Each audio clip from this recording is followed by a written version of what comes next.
9 September অনুষ্ঠিতব্য ডাকসু নির্বাচনের উপর স্থগিতাদেশ আরোপ করা হয়েছে। আমরা এই প্রতিরোধ পর্ষদের পক্ষ থেকে এবং ঢাকা বিশ্ববিদ্যালয়ের গণতন্ত্রকামী সকল শিক্ষার্থীদের পক্ষ থেকে ডাকসু নির্বাচনের উপর যে এই ধরনের ষড়যন্ত্র, নির্বাচন বানচালের যে ষড়যন্ত্র, তা ঘৃণা বলে প্রত্যাখ্যান করলাম। আমরা মনে করি যে ডাকসু নির্বাচন 9 সেপ্টেম্বরে অনুষ্ঠিত হতে হবে। ডাকসু নির্বাচনকে কেন্দ্র করে, ডাকসু নির্বাচন স্থগিত এবং বানচালকে কেন্দ্র করে নানান ধরনের ষড়যন্ত্র হচ্ছিল। আমরা দীর্ঘদিন ধরে এই নির্বাচনী প্রক্রিয়ার শুরু থেকেই বলে আসছি যে কোনো মূল্যে নির্বাচন হতে হবে এবং সেই নির্বাচন সুষ্ঠুভাবে হতে হবে।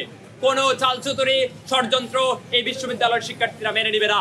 কিন্তু আমরা নির্বাচনের ঠিক আগ মুহূর্তে দেখতে পেলাম যে আইনি জটিলতার মাধ্যমে এই হাইকোর্টে রিট করার মাধ্যমে একটা পক্ষ খুব সুস্পষ্টভাবে এই দেশের গণতান্ত্রিক অভিযাত্রা থামিয়ে দেওয়ার জন্য, হুমকির মুখে ফেলে দেওয়ার জন্য এই কর্মকাণ্ড পরিচালিত করছে। আমরা মনে করি তারা ঢাকা বিশ্ববিদ্যালয়ের শিক্ষার্থীদের শত্রু, তারা এই দেশের গণতন্ত্রের শত্রু। ফলে ডাকসু নির্বাচন আমরা চাই যে 9 সেপ্টেম্বরে অনুষ্ঠিত হবে।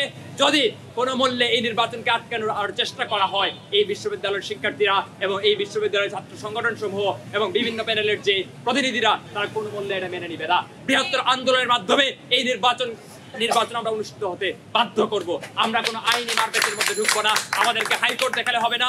আমরা জুলাইয়ে বলেছিলাম হাইকোর্ট না রাজপথ, আমরা একই প্রক্রিয়ার মধ্যে আছি, আমরা হাইকোর্টের মধ্যে যাব না। বিশ্ববিদ্যালয় প্রশাসন কি আইনি প্রক্রিয়া নিবে তার ব্যাপার, কিন্তু আমরা জানি যে 9 সেপ্টেম্বর আমরা ইলেকশন করতেছি।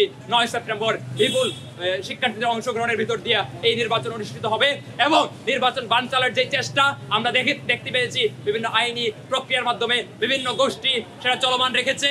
আমরা মনে করি যে তারা কোনোভাবেই এই বিশ্ববিদ্যালয়ের বন্ধু হতে পারে না, বিশ্ববিদ্যালয়ের শিক্ষার্থীদের পক্ষের মানুষ হতে পারে না। তারা নানান ধরনের কথাবার্তা বলে শিক্ষার্থীদের মুখে মুখরোচক আলাপ জারি করার মাধ্যমে মূলত শিক্ষার্থীদের বিপক্ষে কাজ করছে এবং কোনো ক্ষেত্রে দেখতে পাচ্ছি যে বিভিন্ন মিডিয়া সেটার জন্য আমাদেরকে প্রতিরোধ পর্ষদ কিংবা হচ্ছে এখানে বামপন্থী ছাত্র সংগঠন, প্রগতিশীল ছাত্র সংগঠনকে দায়ী করার চেষ্টা করতেছে। আমরা স্পষ্টভাবে বলতে চাই যে আমরা এই ক্যাম্পাসে দীর্ঘদিন ধরে ছাত্র সংসদ নির্বাচনের জন্য লড়াই করেছি। আমরা এই ছাত্র সংসদ নির্বাচন বানচালের কোনো প্রচেষ্টাকে আমরা এই বাস্তব হতে দিব না। 9 সেপ্টেম্বর অনুষ্ঠিত যে ডাকসু নির্বাচন সেটি বন্ধ করে দেওয়ার যে ষড়যন্ত্র, সেটাকে আমরা ঘৃণাভরে প্রত্যাখ্যান করি এবং একইভাবে এই যে রায়ের যে প্রতিবাদ, এই রায়ের প্রতিবাদ স্বরূপ আমরা এখন একটি মিছিল বের করব মধু থেকে। আপনাদের সবাইকে আহ্বান জানাচ্ছি আমাদের এই মিছিলে শামিল হওয়ার জন্য।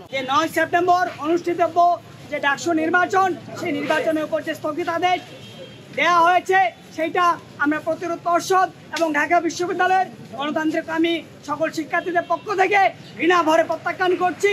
আমরা বলছি এই যে হাইকোর্টের এই স্থগিতাদেশ একটা অন্যায্য স্থগিতাদেশ। এই স্থগিতাদেশ অবিলম্বে প্রত্যাহার করতে হবে এবং 9 সেপ্টেম্বরেই নির্ধারিত সময়েই এই ডাকসু নির্বাচন অনুষ্ঠিত হতে হবে। এই ডাকসু নির্বাচন যদি স্থগিত হয় তাহলে এই যে শত মানুষের যে শহীদের আত্মদান, হাজারো মানুষের যে পঙ্গুত্ব বরণ, সেটার মধ্য দিয়ে এই 24-এর যে গণ অভ্যুত্থান, সেই অভ্যুত্থানের সাথে প্রতারণা করা হবে। আমরা বলছি অবিলম্বে এই আদেশ প্রত্যাহার করে 9 তারিখের মধ্যেই 9 তারিখেই ডাকসু নির্বাচন অনুষ্ঠিত হতে হবে। ধন্যবাদ সবাইকে। আমরা এখান থেকে